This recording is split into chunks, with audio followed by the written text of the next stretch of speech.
Arranca el momento favorito y ya está con nosotros Itai Hackman, candidato a diputado nacional en la ciudad de Buenos Aires por Fuerza Patria. ¿Cómo te va? Buenas, ¿cómo Gracias andamos? por venir. No, gracias a ustedes. Pero además Itai es economista, así que nos viene bárbaro para conversar sobre lo que está pasando. ¿Cómo arranca el lunes? Esa es la gran pregunta. Venimos una semana en llamas. Sí, no, bueno. Yo me imaginaba que esto podía pasar más cerca de la elección. Se anticipó todo, ¿no? Evidentemente la credibilidad en el programa económico del gobierno es muy baja, y los propios sectores que tienen poder de fuego en los mercados, están viendo que esto no camina. La desconfianza empezó. Acá hay una gran contradicción en la retórica del gobierno. Yo escuchaba un poquito ayer a Milei en Córdoba. En Córdoba, sí. Pasan de decir que todo anda bárbaro, que sacaron a la gente de la pobreza, que la macro andaba bien, que estamos creciendo, a decir, bueno, en realidad pasó lo peor. Sí, hay una contradicción permanente, y con esto lo mismo, ¿no? Pasaron de decir que el peronismo estaba muerto, el kirchnerismo no volvía más, qué sé yo, a decir, no, hay un riesgo enorme, hay una operación política. A mí me da hasta cierto... me da gracia porque que tipos que son fundamentalistas del mercado, ¿no? Que creen que todo se explica por los fundamentos del mercado. Tener que dar explicaciones conspirativas de la política para explicar una corrida cambiaria, no, es una justicia poética increíble. Pero además están con esto de que no puede haber corrida porque no hay pesos. Faltan pesos, ¿no? Entonces estaban tranquilos, no va a ocurrir la corrida porque no hay peso. Claro, bueno, digamos, lo que demuestra este experimento es que todas esas tesis libertarias son falsas. Como la tesis que es increíble que Milei haya repetido, que es que si resolviese el equilibrio fiscal, se resuelven automáticamente todos los problemas, ¿no? Básicamente la concepción de Milei es todas las crisis económicas. Ayer volví a repasar la historia argentina, hablar de los 100 años, lo mismo de siempre. Es todo origen fiscal, vos resolvés el equilibrio fiscal y se resuelve todo. Bueno, Milei resolvió el equilibrio fiscal el primer mes. Y que yo sepa, no resolvió todos los problemas de la economía argentina, ¿no? Ni siquiera los macroeconómicos. Claro, ahí está el punto. No es que tenemos una macro estable, pero hay problemas, no sé, en el empleo, en la producción, que era lo que por lo menos venía a vender Milei, ¿no? Bueno, la macro no está estable, ¿no? Que también pasó lo mismo con Macri. Digamos, lo que estamos viendo es la repetición de un ciclo que vimos muchas veces en Argentina. Parecía que esta vez era diferente, decía Milei, porque esta vez es con equilibrio fiscal. Bueno, se demostró que el equilibrio fiscal en sí mismo no resuelve el problema. Yo estuve hace 2 días reunido con un grupo de fondos de inversión que vino a la Argentina. Eso es una mala señal, cuando viene un fondo de inversión, ¿no? A preguntarle a los opositores. Y se venían a reunir con todos, ¿no? Con oficialistas, opositores. Ahorita hacen esas rondas, qué sé yo. Entonces, me preguntaron cosas y después dije, bueno, nosotros también tenemos algunas preguntas. Y les empecé a preguntar, ¿cómo ven el programa? Una mirada, pero no crítica, furibunda sobre el programa económico, sobre las perspectivas para que el gobierno pueda pagar las deudas. Son tipos que lo que le importa básicamente es saber si van a cobrar o no van a cobrar, ¿no? Entonces la idea de que el mercado le suelta la mano porque hay miedo de que vuelva el kirchnerismo, son todas pavadas, no se la cree nadie. Los tipos que estaban sentados ahí, ninguno, esa no era una variable. La variable era... Se juntaron con vos. Bueno, los tipos vos hiciste un acuerdo con el FMI en abril. El principal punto era que ibas a acumular reservas para garantizar los pagos de la deuda. No acumulaste reservas. Vos cuando repasás la cantidad de cosas que dijo el gobierno, ¿no? Primero de que iba a dolarizar la economía argentina, después que el punto Anker, que la dolarización endógena, que la gente iba a sacar la plata del colchón para monetizar la economía argentina, que iban a acumular reservas, después de que no iban a acumular reservas, después de que con el esquema y los 20.000 palos que vieron al fondo y la banda cambiaria, el dólar se iba a ir para abajo, porque supuestamente ese esquema estaba diseñado para que el dólar vaya al piso, ¿no? O sea, vos repasás todas las cosas que... Después hicieron un dibujito explicando cómo nunca el dólar iba a tocar el techo. El dibujo de Cristina Pérez. No, el famoso dibujo. Sí, era para demostrar nunca va a tocar el techo. Está diseñado de una manera que nunca va a tocar el techo. Entonces, vos cuando repasás la cantidad de cosas que han dicho, es muy evidente que están en una situación de desesperación. Y que en todo caso, no sé si recapacitarán o recurrirán a herramientas diferentes al de su paradigma. Sería muy bueno, porque si no el lunes vamos a una profundización de esta corrida. Y esto... ¿En qué sentido es la repetición? Caputo, en el 2018, cuando hizo el acuerdo con el FMI, fue al Banco Central. O sea, él pasó de ser ministro de Finanzas a presidente del Banco Central. En junio del 2018, el FMI le dio 15.000 palos. Caputo, presidente del Banco Central. 3 meses después, los 15.000 palos del Fondo Monetario Internacional ya no existían más. Si vos miras reservas, ¿cuántas reservas tenía cuando recibió la guita del 48.000 millones de dólares. Ese día suben a 63, estoy haciendo números redondos por supuesto. Sí. 3 meses después habían vuelto a bajar a 48. O sea, en 3 meses se fumaron 15.000 palos. Milei, en ese momento, lo dijo. Acusaba a Caputo de haberse fumado 15.000 palos del FMI diciendo... Bueno, Milei, antes de las elecciones del 2023, dio un mensaje al FMI, un tuit que se volvió a viralizar en estos días, diciéndole, les aviso que si el FMI le va a regalar plata al gobierno para que se la lleven... vamos a cumplir con ese compromiso, claro. Y ahora está haciendo exactamente lo mismo. Entonces Caputo está empezando a hacer que el Banco Central le dé salida a los fondos de inversión, ¿no? No sé cuánto se va a gastar de acá al 26 de octubre. Todo. 10.000 palos. Entonces está repitiendo exactamente lo mismo. Es un esquema donde vos te endeudas o generás incentivos para que los inversores hagan carry, ¿no? Hagan tasa con instrumentos en pesos, y cuando se quieren ir, les garantiza que el Banco Central le dé salida, ¿no? Privilegia los intereses de los acreedores de la Argentina por los intereses de la Argentina. ¿Y qué pasa? Vos te rifás la guita del Central y la deuda nos queda. Porque el problema de es que se rifan la guita del Central y cada vez debemos más. Ahora no debemos 45.000 palos al FMI como debíamos en el 2018 o 19. Debemos 20.000 más. Ahora, ¿la oposición puede frenar el proceso de endeudamiento nuevo? Digamos, suponete que viene algo del Tesoro, incluso los 6.000 palos que quedan del Fondo Monetario. El tema ahí es que este gobierno no cumple la ley, porque se supone que el acuerdo con el FMI tenía que pasar por el Congreso. El gobierno lo sacó por decreto violando la legislación argentina. Nosotros ahora vamos a presentar la semana que viene, estamos preparando algunos pedidos de informes y algunos proyectos en el Congreso para exigirle al gobierno que pase esto por el Congreso. Es verdad que si lo que de acuerdo con el Tesoro, decís. Claro, hay que ver. Si termina siendo un swap de monedas con el Banco Central, ¿qué es lo que quieren hacer? Bueno, ahí legalmente se pueden zafar. Pero la verdad es que el Congreso argentino, el Congreso de la Nación, de acuerdo a la Constitución Nacional, es el que tiene la potestad de definir todo lo pertinente a la deuda, ¿no? A la deuda del Estado. El problema es que este gobierno lo viene vulnerando eso. El caso del FMI fue el máximo. Y además hay elementos ya... cuando se discutió el acuerdo del 2018, el de Macri-Caputo, la discusión era que violaba los estatutos del FMI, ¿no? Ahora, además de violar los criterios del FMI, viola la ley argentina. Entonces hay muchos argumentos jurídicos. Nosotros vamos a exigir desde el Congreso en que esto se discuta en ese ámbito. Vamos a exigirle a Caputo que venga al Congreso. Estamos en septiembre del 2025, va 1 año y 9 meses de gobierno. Caputo nunca, ni una sola vez, vino al Congreso de la Nación. Yo no sé, habría que revisar si hay antecedentes de un ministro de Economía que no haya pisado el Congreso de la Nación en casi 2 años de gestión. Me atrevo a decir que no. Entonces, bueno, si ahora les agarró un rapto de institucionalidad y dicen queremos un presupuesto, yo tengo mis dudas si eso es serio, si eso es de verdad, o si es un discurso para entretener a algunos y llegar a las elecciones con una actitud distinta. Pero suponente que de verdad lo quieran, bueno, lo primero que tiene que hacer Caputo es venir al Congreso y contestar preguntas de los diputados. Recién hablábamos con Claudio Loser, que nos decía, no es igual que el 2018 porque ahora hay orden fiscal. Entonces la corrida no va a tener la misma magnitud, se va a frenar antes. ¿Es igual que el 2018? Te pregunto a vos. Por supuesto que nunca nada es exactamente igual, ¿no? Pero creo que los elementos, digamos, estructuralmente estamos en un ciclo muy parecido, ¿no?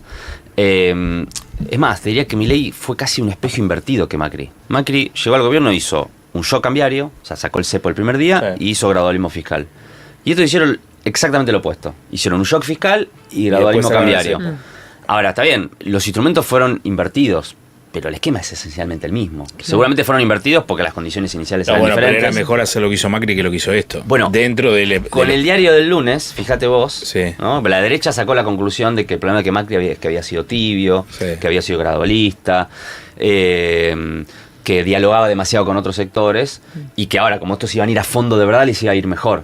Bueno, yo no soy parte de ese espacio político, pero si lo fuera estaría diciendo, che, me parece que era al revés, ¿no? Al final, esa idea de probar, ir más rápido, ir más a fondo, pelearte con todo el mundo, hacer el ajuste más fuerte en vez de dar mejores resultados, dio peores.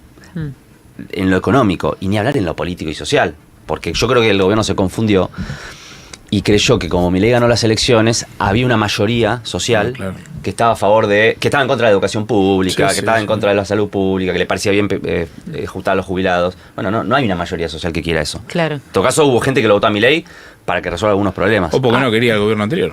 Sí, o porque creía que Milei iba a resolver otros problemas. Claro. Pero creo que ahí el gobierno se confunde y cree que tiene un aval ideológico. Y creo que se encuentra una sociedad que no tiene los mismos valores que el presidente. El problema es que, por lo menos en los términos que los pone el gobierno nacional, hay más institucionalistas que golpistas. Digamos, en los términos que los pone el gobierno nacional, digo, no, gente que efectivamente lo acompañó en la ley, bases en las facultades delegadas, que se comieron en un asado, digo, gente que efectivamente acompañó el programa económico del gobierno. Digo, no es tanto el problema de los golpistas, entre comillas, sino más bien que los institucionalistas, los propios, un poco se están bajando del barco. Pero aparte, el gobierno no se puede quejar del Congreso. Si sacó casi todas las leyes que quiso. Por eso digo. Todas las leyes que hizo sacó. Ahora está empezando a tener algunos reveses. O sea, decir que el problema es que el Congreso no lo dejó gobernar lo que fuere es una excusa total. Encontró colaboradores de todo tipo, ¿no? Ahora se le dieron vuelta, ¿no? En eso tendría que revisar el gobierno eso de Roma no paga traidores, porque claro, lo que se dieron vuelta son los mismos que hasta hace 5 minutos lo apoyaban, lo cual es un problema también, ¿no?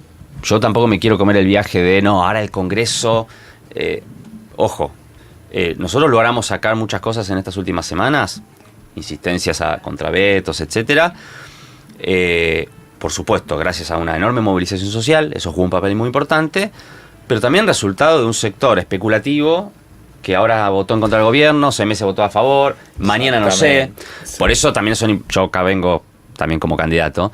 Yo no quiero que un diputado, cuando tenga que elegir votar a favor o en contra de las universidades, de los jubilados, de los discapacitados o del Garrahan, lo haga en función de cómo le fue en una rosca de listas o en una negociación con un gobernador. Quiero que lo haga porque defiende sus intereses. Entonces, yo creo que lo más importante el próximo 26 de octubre es que el espacio que te garantiza que va a votar a favor de la gente del Congreso, que el principal es Fuerza Patria, aumente la representación, ¿no? Y los sectores especulativos queden lo más reducidos posible. Estoy pensando en voz alta. Decíamos nosotros que así como el Congreso le puso un límite al ajuste de Milei en universidades en salud pública, debería ponérselo en el endeudamiento que se está desarrollando.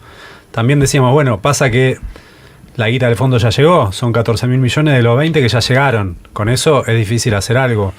Ahora, ese decreto de Milei que autorizó el acuerdo con el fondo, pasando por encima de la llamada Ley Guzmán, ¿qué pasa si las dos cámaras del Congreso lo rechazan? Al menos es un mensaje para el fondo, decir no mandes más plata. Así es. Nosotros, el bloque de senadores de Unión por la Patria, cuando fue este acuerdo con el FMI, le mandó una carta al fondo, antes de que lo apruebe el board, el directorio del fondo, diciéndole, miren que si ustedes aprueban este acuerdo, que está violando la ley argentina, nosotros no vamos a reconocer este acuerdo. O sea, el que avisa no traiciona. Sí, por supuesto. Pero ¿cómo se discutiría ese decreto? Perdón. Porque tiene el Congreso la facultad de discutirlo. Está bien, pero lo tiene que plantear alguien, porque hoy no está en debate eso. No hay ninguna sesión para debatir eso. No, claro, pasan por la comisión bicameral que revisa los decretos y después lo tienen que tratar las dos cámaras. Sí, hay que ver. Perdón, ya se aprobó, porque ahora estoy recordando. Ese decreto ya se aprobó en la Cámara de Diputados. O sea que es involteable ese decreto. Pues digo, ¿por cómo lo discutimos? Claro, yo pensaba que no se había tratado. Ahora estamos modificando la ley. Recuerdo que ya se para aprobó que en no la se Cámara de requiera las dos cámaras. Está bien, pero obviamente no va a ser retroactivo. No vas a hacerlo para atrás. Bueno, está jodido entonces, ¿no? Ponerle, está bien, está esa carta, pero intentar, yo decía, atenuar los efectos de la catástrofe de alguna forma es... porque es muy frustrante ver lo que está pasando, que es lo mismo que pasó en el 2018, que no haya herramientas para frenarlo. Fíjate, yo creo que quizás compartiéndose ese sentimiento de impotencia, frustración, el tuit de Grabois de ayer, Caputo la concha de tu madre, otra vez fundiendo al país, la vas a pagar toda vos. Está bien, Grabois lo expresa de esa forma, pero... Le contestó Caputo. ¿Sabes qué? Sí, pero no la va a pagar Caputo. Él dice eso, pero Caputo no va a poner los 20.000 millones de dólares. ¿No? Bueno. Entonces... Bueno, nosotros necesitamos que esta vez sea diferente. Va a ser una discusión, nos estamos adelantando una discusión que va a tener el próximo gobierno, ¿no? Bueno, claro. Porque, la discusión de qué hace con la deuda con el FMI. Hoy hay un consenso más amplio político, incluso dentro del mundo de los economistas, de que este esquema no es viable, ¿no? Te recuerdan la discusión en la época del Frente de Todos. Bueno, hoy hay más consenso de que este esquema no es viable, de que esta deuda así como está es impagable.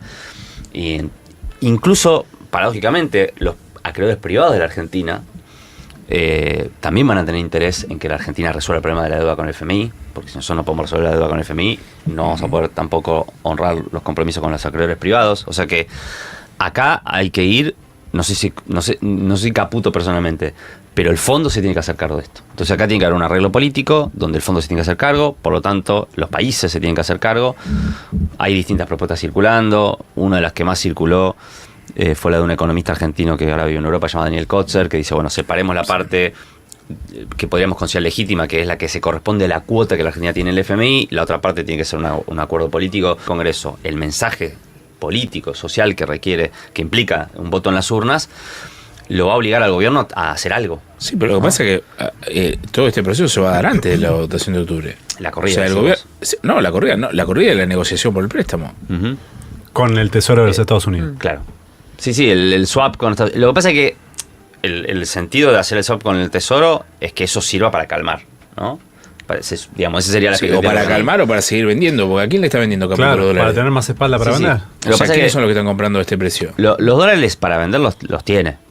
Entiendo que la idea del swap, me imagino que lo está pensando el gobierno, es que con eso puede evitar vender los dólares, porque pareció al acuerdo de abril. Claro. El FMI le prestó 20.000 palos al gobierno. Y eso le sirvió al gobierno para setear expectativas, ¿no? No tuvo que usar esos 20.000 millones de dólares. Pero ahora ya los está usando. Ahora los empezó a usar. Sí. Entonces van a pretender que con ese swap con Estados Unidos genera el mismo efecto. Que el mercado se quede tranquilo, etcétera. Que prefieran seguir haciendo carry trade a ir al dólar, a dolarizarse. Que igual, que fue la misma lógica del acuerdo del FMI con Macri. O sea, si vos escuchabas cuál era el argumento a favor de pedirle 57.000 palos al FMI, era decir, bueno, yo traigo 50.000 palos al Banco Central, el mercado se calma. Bueno, el mercado dijo, no, trajiste 50.000 palos, dámelos, que me quiero ir. Ahí lo que preguntábamos hace un rato es si existe la posibilidad o cabe algún tipo de figura penal al hecho de que Caputo termine beneficiando a los amigos, pero la realidad es que a menos que se compruebe que hay ciertos operadores que tienen inside information, ¿qué vas a hacer? Nada. ¿Qué se puede hacer? Sí, lo que pasa es que cuando ya haces dos veces lo mismo, no, yo no digo que no haya años de diferencia. Obviamente que hay un patrón, pero en términos legales, ¿qué además, es lo que puedes hacer? Esa es la pregunta. Ser menor, ¿no? Eso no sé. Lo que favorezca a los amigos no es determinante, creo yo, ¿no? Estamos hablando de un programa económico, ¿no? De si en el margen está además cometiendo un hecho de corrupción. No, pero si vos tenés un programa económico basado en la especulación financiera, ahí tenés un problema, porque beneficiás a algunos y pierden todos. Además, la gestión de este mismo gobierno está complicado por la deuda de Macri. O sea, la deuda de Macri con el Fondo Monetario hipotecó incluso la gestión de este gobierno. Bueno, la Argentina hipotecó, sí. Está bien, pero lo que digo es, este gobierno va a perjudicar a una reelección de Milei o al que venga de una manera imposible de pagar. Además, esta es una deuda que ya con este nivel que tiene es imposible de pagar. Sí. Me interesa igual, ya sé que ahora vos decís, bueno, ahora lo que se discute es cómo frenamos a Milei, pero para pensar en un horizonte, asume mañana el 27 un gobierno peronista, ¿y qué hace frente a este escenario? Está bien que no sabés cuál va a ser el escenario del 27, claro, ¿no? Pero si congelamos este escenario... Lo que pasa, o sea, el tema del FMI es el tema crucial para mí, sin dudas. De la deuda en general. De la deuda en general, pero de la deuda con el FMI en particular. Sí. Obviamente que es difícil hacer, porque de verdad uno no sabe en qué condiciones va a asumir, ¿no? Cuando nos toque asumir. Está bien, no estamos hablando del detalle igual, ¿no? Los instrumentos y todo eso es encarar el tema del FMI. ¿Qué es esto que vos decías? Que es ir a una negociación, sí. Donde el punto de partida tiene que ser esto así como está, es imposible de pagar y ya es imposible de refinanciar con las reglas del fondo, porque acá el problema es que las reglas del fondo son muy restrictivas, ¿no? Ustedes se acuerdan la discusión en su momento, Guzmán, incluso la discusión que dio sobre las sobretasas de interés. Sí, si no bajan 1.000 millones, 2.000 millones, 5.000 millones. Bueno, entonces las reglas son muy restrictivas y el argumento en contra era decir, bueno, pero son las reglas que hay. Bueno, el préstamo que tiene Argentina, la deuda que tiene Argentina es totalmente extraordinario, entonces requiere un tratamiento extraordinario. Entonces ese es el punto de partida, yo creo que para cualquier gobierno que venga. Y después hay que llevar adelante un programa de reconstrucción de esto país. que decís, de todas formas, para separarlo, es un punto que hasta ahora el peronismo no había llegado, ¿no? Sí. De generar un consenso interno para decir, no vamos a pagar la deuda del fondo con el fondo tal como está. Uh-huh. Yo te diría que hoy creo que incluso trasciende el peronismo. Sí. Yo no sé, digamos, le preguntaría a cualquier dirigente político que vos te puedas imaginar presidencial en el futuro, y no sé si hoy te puede decir algo muy distinto, por más que sea más moderado, lo que quieras, porque no es un problema ideológico, es un problema práctico. Además, Argentina tiene 1.500 puntos de riesgo país en un acuerdo con el fondo. O sea, si rompe el acuerdo con el fondo, ¿qué cosa peor que eso le puede pasar? No, pero si ya no está en los mercados. Bueno, el default del 2001 trajo el 2002, sí. Y el 2002 fue una situación mucho más crítica que la de hoy. Sí, pero eso no fue el default, fue la salida de la convertibilidad, la forma en que se hizo esa salida. Bueno, pero vos estás planteando un default, ¿no? Vos estás planteando... No, yo planteo ir a una renegociación. Y el fondo te va a decir, no sé. Lo puede considerar un default. Y no sé. Si no le pagás cuando le tenés que pagar. ¿Sabes el quilombo que tiene el FMI también? O sea, acá hay un problema de la Argentina, pero hay un problema del FMI, O sea, esto no es gratis ni para los países, ni para el propio organismo. Entonces, bueno, va a haber que dar una discusión. Va a ser dura. Vamos a iniciar el acompañamiento de la comunidad internacional. Vamos a ver ahí cómo juegan los intereses de los distintos sectores. Por eso que te digo, vos decís, a veces uno está acostumbrado a pensar como un bloque, pero bueno, los intereses de los acreedores privados pueden ser distintos a los intereses del FMI, y unos pueden conspirar contra los del otro. Hay que ver cómo se usa inteligentemente eso, porque si la Argentina se saca de encima la mochila del FMI, efectivamente puede mejorar su posición paradójicamente en los mercados financieros. Vos hablas hoy con cualquier empresario o fondo de inversión, te va a decir, no, si no arreglás con el FMI, te va a subir el riesgo país. Y yo le decía, o al revés. Porque si la Argentina se saca de encima ese problema, para los acreedores privados es mejor. Entonces, y obviamente la Argentina tiene que normalizar en algún momento su situación en los mercados internacionales. Ustedes recordarán durante el kirchnerismo que la Argentina tuvo un proceso de desendeudamiento muy grande, y pudo reestructurar su deuda cuando estaba haciendo las cosas para poder acceder, como accede más o menos cualquier país del mundo normal al financiamiento. Nos cayó el quilombo de los fondos buitres, ¿se acuerdan? El fallo Griesa y todo eso, y entonces volvimos a trabajar. Ahora van a tener que explicar mejor qué es el tema con el Fondo Monetario, porque nadie entiende nada. O sea, ustedes dicen, bueno, fondo malo, endeudador, algo, de alguna forma la gente tiene que entender cuál es el daño que produce ese proceso de endeudamiento en la vida diaria, porque eso no está claro. Digamos, hay una discusión que es casi, bueno, viene el fondo, que es el demonio. Bueno, pero explícame en qué me perjudica eso. Que bueno, ahora se ve más concretamente porque hay una crisis que está en paralelo con eso. Sí, y digamos, es verdad que son temas que a veces nos quedan lejos de la vida cotidiana, es cierto, pero lo que hay que entender es que estos modelos de rentabilidad financiera y de endeudamiento conspiran van directamente en contra de la posibilidad de mejorar cualquier elemento que hace las condiciones de la población. Por ejemplo, el presupuesto. Vos lo que ves es que hay un aumento permanente de los pagos de intereses, que ahora con la tasa de interés que tiene la Argentina, que está acompañando en los mercados del gobierno, son cada vez más grandes. Si vos mantenés esta regla fiscal que tiene el gobierno y aumentás permanentemente los gastos de intereses de la deuda, la única forma de mantenerlo es ajustando permanentemente el resto del gasto público, que es básicamente las jubilaciones, las universidades públicas. Entonces, nosotros estamos con este esquema de la deuda, caemos, la contracara de este esquema de la deuda es la lógica del ajuste infinito. La lógica del ajuste infinito. El gobierno dijo, Milei cuando prestó el presupuesto, que el año que viene iba a mejorar todo, que la economía iba a crecer. Bueno, lo que anticipa esta situación macroeconómica y la propia regla fiscal del gobierno y la situación de la deuda es todo lo contrario. Claro. El gobierno va a tener que volver a ajustar jubilaciones, va a tener que volver a ajustar universidades, va a tener que volver a ajustar discapacidad, etcétera, porque es la única manera de poder pagar esos intereses exorbitantes de la deuda que está contrayendo. Ahora, bueno, de y hecho, eso, digo, ese es el vínculo, con la vida cotidiana. Porque luego, para pagar los intereses de la deuda, tu jubilación va a tener que bajar. Claro. ¿No? Si uno habla con cualquier empresario, viste que Milei dijo, no, queremos que se creen empresas en 2026, pero están viendo cuántos cheques rechazados les llegan, o sea, digo, están completamente estancados en el corto plazo. Ahora, vuelvo con esta idea de hacerle frente al fondo, digamos. Si un gobierno quiere pararse de manos y decir al Fondo Monetario Internacional, no te vamos a pagar todo lo que debemos, incluyendo los intereses, etcétera, tiene que ser un gobierno, pienso, que no tenga o que no exhiba ni fracturas internas, ni, digamos, que muestre un gesto de gobernabilidad fuerte, porque me imagino que, independientemente de cómo salga ese proceso, bien o mal, de pararse de manos frente al fondo, es traumático, porque el fondo no va a decir, tenés razón, digo, y eso va a tener impacto en el mercado. El gobierno tiene que estar fuerte para bancar eso. Obvio, y de hecho el principal problema del 2019 es que no había un consenso previo sobre qué hacer, independientemente de quién tenía más razón, te lo digo incluso. O sea, algunos pueden pensar que tenía más razón uno o el otro, pero el problema era que no había un acuerdo previo, no había un consenso de, che, vamos por acá y vamos todos por acá. Claro. Bueno, eso no nos puede volver a pasar, no solo con el FMI, con varias cosas más, pero con el FMI seguro. Vamos a cerrar, como cerramos siempre, con el juego de la democracia. Itay es la primera vez que pasa por este segmento.